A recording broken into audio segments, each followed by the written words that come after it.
First of all, I would like to say that, hello, for those of you who don't know, my name is Morgan, and I chose to read Aldous Huxley's 1934 novel, Brave New World. Here it is right here. You guys probably can't read it very well, but here it is. Found this on my fiance's bookshelf. It was a book that he had read when he was in middle school, and I decided to choose this as my dystopian novel to study for the course. So I'm just going to talk to you guys about a little bit about the history of Huxley's life.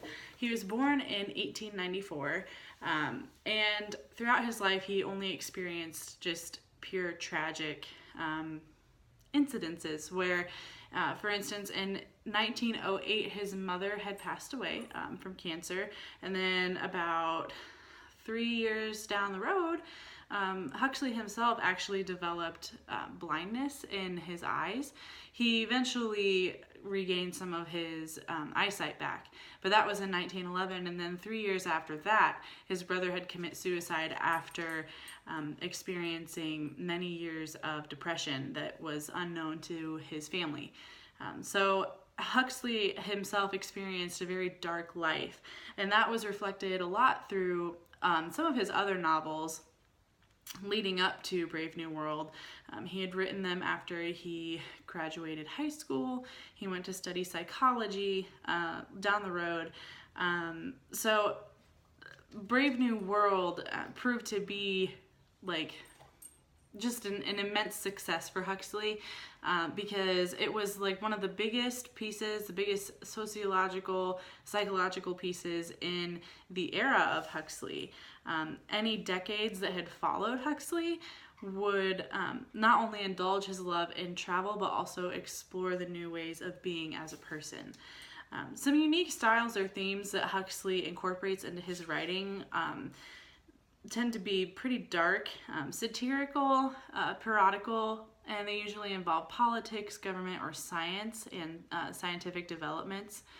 And in all of those, you see a lot of power and a very intense control among the people that it's focused on. So, just to give you guys a little tidbit, I'm going to read an excerpt from page 24 of Brave New World. All right.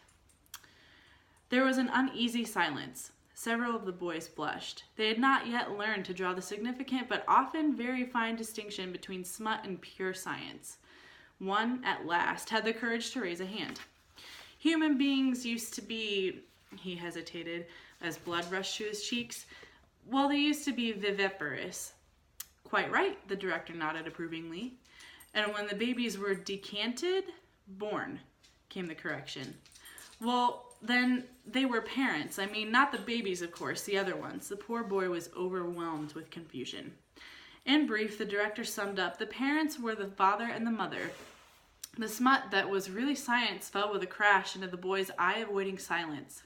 Mother, he repeated loudly, rubbing in the science, and leaning back in his chair, these, he said gravely, are unpleasant facts. I know it. But then the most historical facts are unpleasant. And that gives a little bit of insight into what Brave New World is about. So I'm just going to read some of my own notes to you guys. Oh my gosh, already 4 minutes. Okay, so in Brave New World, we really focused a lot on blinded power, and I say blinded because there was an influence of drugs that were used to kind of medicate the surface of what the dystopian reality was of the world state, which everyone had resided in. And I say power because by the end of the novel, everybody pretty much understands that they are being controlled by their government. And throughout the novel, pieces start to come together where that is incorporated, and through that drug, which they call soma, it's described as an antidepressant, but not to the citizens of the world state. So the blinded power starts off with just this overwhelming I'm going to sugarcoat my life because I don't like the uncomfortable situations that I'm being put into. So I'm going to take this drug so that everything is happy. And a gram is better than a dam is what is quoted in the novel. That a gram of the soma is going to be better than a damning situation for the citizens of the world state. So I hope that this, in context of governmental power ruling over the citizens of its world state, kind of shows you and illustrates to you that, you know, even with one influence into controlling the way that someone lives, they are eventually going to be able to overcome it, whether they know that they're being controlled or not.